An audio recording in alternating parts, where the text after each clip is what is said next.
And when you start to add the factors of the Hollywood connection here with the Tom Kelly studio here in Hollywood, the odds of a studio accepting a request from a woman to do something that's going to be internationally recognized is very, very unlikely because they get thousands and thousands of requests. So again, that's just another factor. Why would they say, okay, Norma, or Dita, whatever you want to be called her, why would they say, hey, that's fine? Again, it doesn't prove anything, but you start to add the evidence.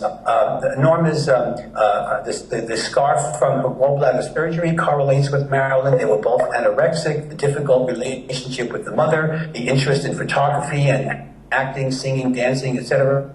from a very young age, the abandonment from men, the being used as a sexual object, all these things start to add up as a totality of you look for the similarities. Now, there were two incidences that she referred to or reported during the hypnotic regression, which to me are very significant.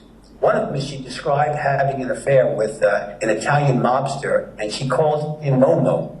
Now, most people don't, you have to do a lot of research to figure this out, but Sam Giancana is very relevant to the history of Marilyn Monroe's death. Sam Giancana was the boss of the Chicago mob in the early 60s and 50s, and he had an affair with Marilyn Monroe, and he also set up John F. Kennedy with one of his former mistresses, trying to get him in significant political trouble because Robert F. Kennedy, his brother, was the Attorney General and put Sam Giancana on the most wanted list as one of the top 3 mobsters in America. So Sam Giancana, who indirectly got Kennedy elected through his connections back in the 1960 election, was, shall we say, very disappointed in the Kennedys, okay? So Marilyn Monroe was going to be used as the mentality. They wanted to kill her and blame it on the Kennedys because she had an affair with both Kennedys. She had an affair with John F. Kennedy, but she was also currently having an affair with Robert F. Kennedy, okay? So the idea of the murder of Marilyn Monroe rather than the suicide on August 5th of 1962 is not just speculation. There have been many documentaries done by independent companies and the television networks in America showing that the evidence is very strong that she was in fact murdered, didn't die of suicide. And so anyway, when we did some research, we found out that Sam Giancana's nickname was Mo. All right? Now, I went, yes, that was one of his nicknames.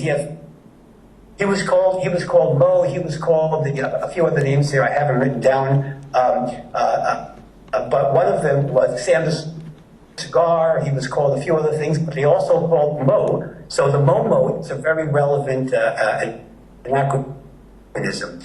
Secondly, she also described the 1960 cocktail party as Marilyn Monroe, where she was having a date with George Hamilton, and that is not common knowledge. And there was subsequent information from a diary or some interview from Hamilton later on who described that after Marilyn Monroe broke up with Arthur Miller, he went to a party and he was very, not just impressed, but he was speechless because of, Marilyn Monroe, the sexiest woman in America, in the world at the time.